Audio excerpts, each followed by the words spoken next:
রাসূল পাক সাল্লাল্লাহু আলাইহি সাল্লামের প্রথম স্ত্রী উম্মুল মুমিনিন হযরত খাদিজা রাদিয়াল্লাহু তাআলা আনহা বয়সে ছিলেন স্বামীর চেয়ে 15 বছর বড়।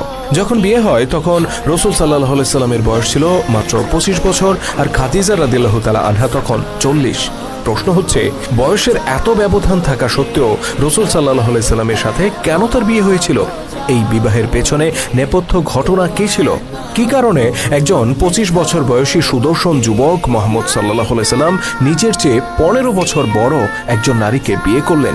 এই প্রশ্নগুলো কি কখনো আপনার মনে উকি দিয়েছে? যদি দিয়ে থাকে তাহলে আজকের ভিডিওটি আপনার জন্য। এটা রাসূল সাল্লাল্লাহু আলাইহি সাল্লামের নবুয়তের দায়িত্ব পাওয়ার 15 বছর আগের কথা। তিনি তখন 25 বছর বয়সী টকবকে যুবক। গোটা মক্কায় তিনি তার বিশ্বস্ততা, আমানতদারিতা, পরোপকারিতার জন্য আল আমিন অর্থাৎ বিশ্বাসী নামে পরিচিত। তাছাড়া এই অল্প বয়সেই তিনি নিজেকে একজন সফল ব্যবসায়ী হিসেবে প্রমাণ করেছিলেন। কখনো চাচা আবু তালিবের সাথে, আবার কখনো একাকী সুদূর সিরিয়া সহ বিভিন্ন জায়গায় তিনি বেশ কয়েকবার বাণিজ্য পরিচালনা করেছিলেন এবং প্রতিটি বাণিজ্য যাত্রায় বেশ লাভবান হয়েছিলেন। মুহাম্মদের কাছ থেকে পণ্য কিনলে ঠকতে হবে না, এরকম একটা বিশ্বাস প্রতিটি মানুষের মধ্যে ছিল। আর এই বিশ্বাসটাই ছিল তার ব্যবসায় সফল হওয়ার সবচেয়ে বড় কারণ। এবার আসি খাদিজা রাদিয়াল্লাহু তাআলা আনহার প্রসঙ্গে। খাদিজা ছিলেন মক্কার একজন ধনাঢ্য ব্যবসায়ী। তার ব্যাপারে বলা হয়ে থাকে যে মক্কা থেকে যখন কোনো বাণিজ্য কাফেলা বের হতো তখন সেই কাফেলায় সারা মক্কাবাসীর যে পরিমাণ মালামাল থাকতো, খাদিজা রাদিয়াল্লাহু তাআলা আনহুর একারই থাকতো তার সমপরিমাণ মালামাল। বুঝতেই পারছেন তিনি কতটা ধনী ছিলেন।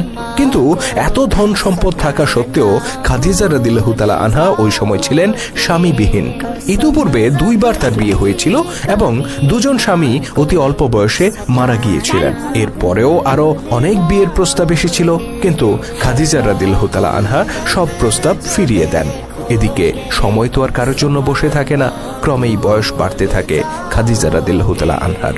বয়স যখন 40 ছুঁই তখন খাদিজা রাদিয়াল্লাহু তাআলা আনহা একবার ভাবলেন তিনি সিরিয়ায় একটি বাণিজ্য কাফেলা পাঠাবেন। সেই কাফেলার দায়িত্ব তিনি দিবেন খুব বিশ্বস্ত কোনো ব্যক্তির উপর। মক্কার অপরাপর বাসিন্দাদের মতো খাদিজাও জানতেন মক্কায় মুহাম্মদ ইবনে আব্দুল্লাহ নামে একজন বিশ্বস্ত যুবক বসবাস করেন। তিনি লোক মারফত মুহাম্মদ সাল্লাল্লাহু আলাইহি সাল্লামের কাছে এই বাণিজ্য পরিচালনার জন্য প্রস্তাব পাঠালেন।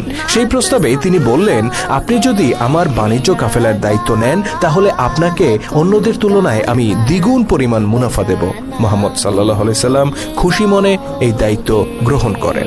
অতঃপর মুহাম্মদ সাল্লাল্লাহু আলাইহি সাল্লাম খাদিজার মালামাল নিয়ে মক্কা থেকে সিরিয়ায় গেলেন এবং সেগুলো সিরিয়ার বাজারে বিক্রি করলেন। অতঃপর সেই অর্থ দিয়ে তিনি সিরিয়ার বাজার থেকে কিছু মালামাল কিনলেন এবং সেগুলো আবার মক্কার বাজারে